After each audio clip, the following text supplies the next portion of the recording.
जिसे दुनिया का तीसरा सबसे अमीर इंसान कॉर्पोरेट हिस्ट्री का सबसे बड़ा स्कैम कर रहा है।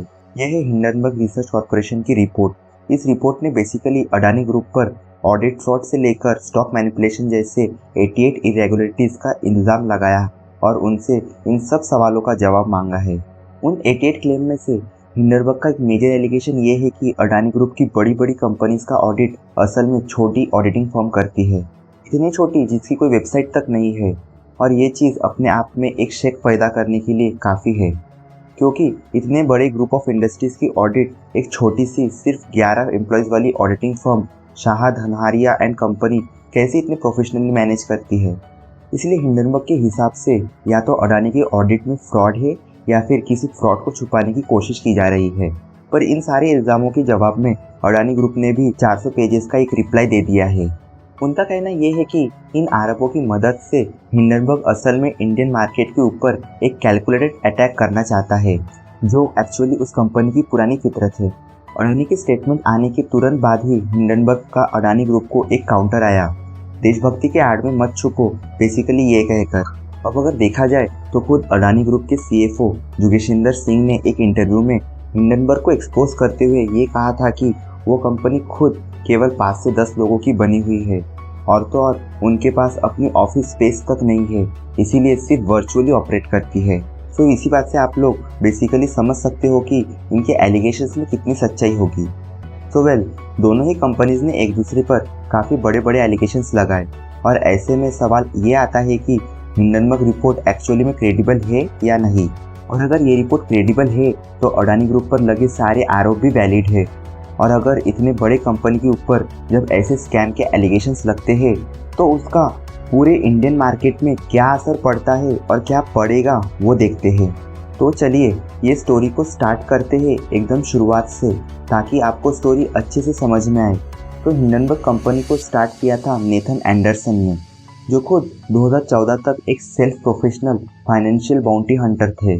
मतलब बेसिकली वो एजेंसीज को या फॉल्टी बिजनेस को पकड़वा कर या पकड़ने में मदद करके उन एजेंसीज से इनाम लेते थे।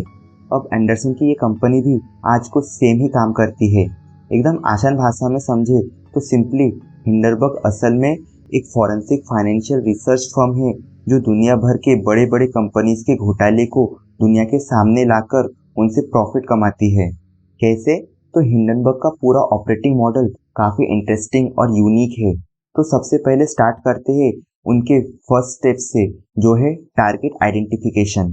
Basically as the name suggest, ये लोग सबसे पहले स्टार्ट करते हैं टारगेट कंपनी को आइडेंटिफाई करने से। और ये आइडेंटिफिकेशन बेसिकली किसी भी रिपोर्ट, रिसर्च पेपर या न्यूज़पेपर आर्टिकल से हो सकता है। फॉर एग्जांपल, हिंडनबर्ग ने जब निकोला कंपनी को अपना टारगेट आइडेंटिफाई किया था, तब उसके बारे में ब्लूमबर्ग रिपोर्ट से पता लगा था। एनीवे, हम बढ़ते हैं इनके दूसरे स्टेप की ओर, जो है रिसर्च। अपना टारगेट आइडेंटिफाई करने के बाद ये लोग उस कंपनी पे जितना डीप हो सके रिसर्च करते हैं। यहाँ एक बार फिर से निकोला का एग्जांपल लेते हैं। जब हिंडनबर्ग ने उनके ऑपरेशंस को डीपली स्टडी करना स्टार्ट किया, उन्हें ये वीडियो मिला जिसमें निकोला ने अपने इलेक्ट्रिक ट्रक को सुपरफास्ट स्पीड में चलते हुए शो किया था। पर हिंडनबर्ग ने ये क्लेम किया कि असल में उस ट्रक की उतनी हाई स्पीड थी ही नहीं। कंपनी ने ट्रक को एक हिल रोड में फ्रीली नीचे छोड़कर उसे हाई स्पीड होने का झूठा दावा किया था। इनफैक्ट आगे चलकर खुद निकोला ने भी ये एक्सेप्ट किया, और तो और इसके लिए निकोला को $125 मिलियन का फाइन तक भरना पड़ा। अब इस केस में हिंडनबर्ग का रिसर्च काफ़ी एक्यूरेट निकला।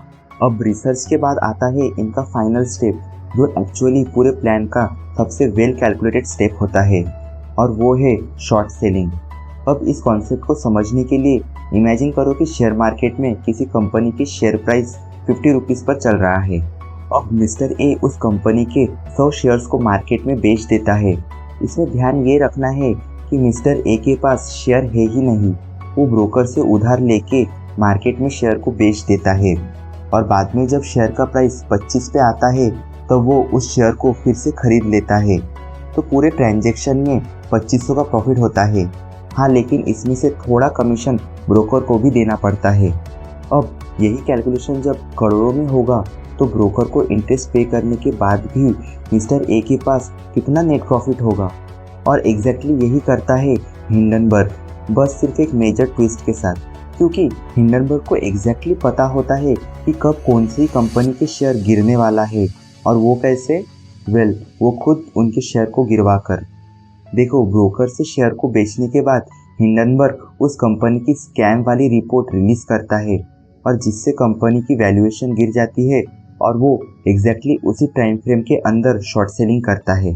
अब ये शॉर्ट सेलिंग टेक्निक किसी भी इकोनॉमी के लिए इतनी खतरनाक साबित हो सकती है कि फ्रांस, इटली, स्पेन और बेल्जियम जैसे कंट्रीज में तो ये बैन है, और इंडिया में भी कुछ रूल है शॉर्ट सेलिंग की, जैसे बाइंग और सेलिंग सिर्फ एक दिन के अंदर ही होनी चाहिए। ये सब रूल सिर्फ इसीलिए बनाए गए हैं क्योंकि ये टेक्निक इकोनॉमी के लिए बहुत ज़्यादा डिस्ट्रक्टिव होता है। अब जब आपको हिंडनबर्ग का पूरा ऑपरेशन ऑफ मॉडल समझ में आ गया, तो अब समझते हैं कैसे उन्होंने अडानी ग्रुप को अपना टारगेट बनाया। तो सबसे पहले तो हिंडनबर्ग ने अडानी ग्रुप को 2016 में ही आइडेंटिफाई कर लिया था, वो भी इंडियन स्टॉक मार्केट और उस मार्केट को रेगुलेट करने वाले सेबी के रिपोर्ट के थ्रू। हिंडनबर्ग ने एलिगेशन रिपोर्ट में सबसे पहले तो फेमस जर्नलिस्ट सुचिता दलाल को एक ट्वीट कोड किया। इस ट्वीट में उन्होंने सेबी से ही सवाल किया था कि उनकी नज़र एक पर्टिकुलर कंपनी के अचानक बढ़ते स्टॉक प्राइस पर क्यों नहीं जा रही, और फिर उसके बाद हिंडनबर्ग बड़े ही टैक्टफुली सेबी की बहुत पहले की एक रिपोर्ट को रेफर किया, जिसमें क्लियरली लिखा हुआ था कि अडानी ग्रुप के स्टॉक को बढ़ाने में सबसे बड़ी मदद हर्षद मेहता की नज़दीकी दोस्त केतन पारेख ने की थी। केतन लंदन से बैठे बैठे ये सब कर रहा था। And just to remind you, ये वही केतन पारेख है जो साल 2001 में स्टॉक मार्केट क्रैश का मास्टरमाइंड था। उसके बाद से उसे इंडियन स्टॉक मार्केट से 14 साल तक के लिए बैन कर दिया गया था। हिंडनबर्ग का ये दावा था कि केतन आज भी अडानी ग्रुप की इलीगली प्रॉफिट कमाने में मदद कर रहा था। इनके आइडेंटिफिकेशन के बाद शुरू हुआ कंपनी की स्ट्रेंथ, वीकनेस और मेन लूपहोल्स को समझने का काम। इसके लिए उन्होंने सेबी में आरटीआई फाइल किया। अब ऑब्वियसली हिंडनबर्ग ने यह आरटीआई अपनी किसी अननोन इंडियन सोर्स के थ्रू फाइल करवाया था, क्योंकि आरटीआई रूल्स के अनुसार कोई फॉरेनर इंडिया में आकर आरटीआई फाइल नहीं कर सकता। पर ऑफकोर्स ये सभी आरोप सिर्फ एक आरटीआई के बेसिस पर नहीं है, क्योंकि हिंडनबर्ग का कहना यह है कि उन्होंने ये सारा डेटा 2 साल तक अडानी ग्रुप की सभी वेबसाइट और उनके डॉक्यूमेंट्स को स्टडी करके और खुद कंपनी के एक सीनियर एग्जीक्यूटिव से कलेक्ट किया। हिंडनबर्ग रिपोर्ट का ये क्लेम है कि अडानी के फैमिली मेंबर्स ने पर्सनली अनगिनत शेल कंपनीज खोल रखी है, जिसमें गौतम अडानी के भाई और दामाद का नाम तो क्लियरली मेंशन है। अब शेल कंपनीज का मतलब बेसिकली होता है एक ऐसी कंपनी जो सिर्फ ऑन पेपर एग्जिस्ट करती है और उसका कोई फिजिकल प्रेजेंस नहीं होता, क्योंकि वो बनाई जाती है फ्रॉड और मनी लॉन्ड्रिंग करने के लिए। रिपोर्ट के हिसाब से अडानी ग्रुप इन शेल कंपनीज की मदद से टैक्स से भी बचता है और एफपीआई के माध्यम से कंपनी में भी पैसा डालता है। और बाद में उन्होंने ये क्लेम किया कि इसी तरह बाकी के सभी शेल कंपनीज ने 95 से लेकर 99% इन्वेस्टमेंट अडानी ग्रुप में ही कर रखा है, और इसमें से कई कंपनी की वेबसाइट भी 2016 से 2017 के बीच में ही बनी है, और इनफैक्ट कई वेबसाइट तो एकदम कॉपी पेस्ट लग रही है। बट इन सब के अलावा हिंडनबर्ग ने एक और सस्पिशियस ट्रेंड पाया, जो था पिछले 8 साल में अडानी ग्रुप के 5 सीएफओज का एग्जिट। एक सीएफओ कंपनी की फाइनेंशियल बैकबोन की तरह होता है, इसीलिए गूगल और माइक्रोसॉफ्ट जैसी बड़ी कंपनीज के सीएफओ पिछले 8 से 10 सालों में चेंज नहीं हुए, पर यहाँ पर 5 बार चेंज हो चुके हैं। पर फ्रेंड्स, इतना ही नहीं था, क्योंकि यहाँ पर आता है कहानी में एक और एक ट्विस्ट। जैसे ही हिंडनबर्ग ने अडानी ग्रुप के अगेंस्ट सारे सबूत इकट्ठा किए, फिर उन्होंने शुरू किया अपना मेन प्रॉफिट मेकिंग।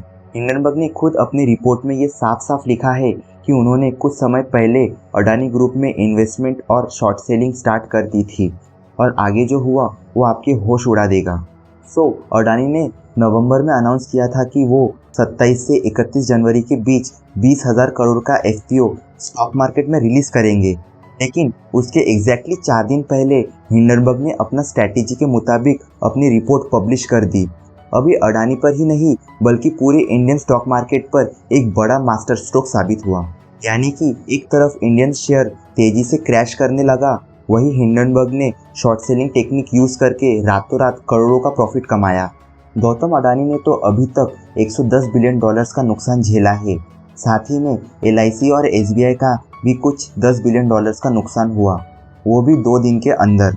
आप खुद समझ सकते हैं कि एक आम टैक्स पेयर की पूरी लाइफ सेविंग इन्हीं पब्लिक कंपनीज में होती है, और ऐसे में अगर SBI और LIC जैसी बड़ी कंपनीज डूबे तो क्या हो सकता है। But on the other hand, रही बात अडानी ग्रुप की क्रेडिबिलिटी की, तो ज़्यादातर रेटिंग एजेंसीज ने तो अडानी ग्रुप की रेटिंग को अभी भी पॉजिटिव रेट किया हुआ है। वही हांगकांग की एक एजेंसी CLSA ने इंडियन बैंक को क्लीन चिट दे दी है और कहा है कि अडानी के ड्रॉप से भारत के बैंकों पर कोई बुरा असर नहीं पड़ेगा। सो इन्हीं एजेंसीज के अनुसार डर का माहौल बनाने की कोई ज़रूरत नहीं है, क्योंकि इस रिपोर्ट से ना ही इंडियन पब्लिक सेक्टर बैंक को खतरा है और ना ही जनता को। लेकिन फिर भी इस लॉस को मिनिमाइज करने के लिए अडानी ने FPO को रोक दिया है। और रही बात कंपनी पर लगी एलिगेशंस की, तो मुझे लगता है कि इंडिया की रेगुलेटरी एजेंसीज खुद में काफ़ी सक्षम हैं और ऐसे अगर कुछ होगा तो डेफिनेटली सामने ज़रूर आएगा। वैसे आपको क्या लगता है फ्रेंड्स, हिंडनबर्ग की रिपोर्ट में कितनी सच्चाई है? कमेंट करके बताइए। और वीडियो अच्छा लगा तो वीडियो को लाइक कर देना, और चैनल पे नए हो तो चैनल को सब्सक्राइब भी कर देना। और मैं आपको मिलता हूँ अगली वीडियो में।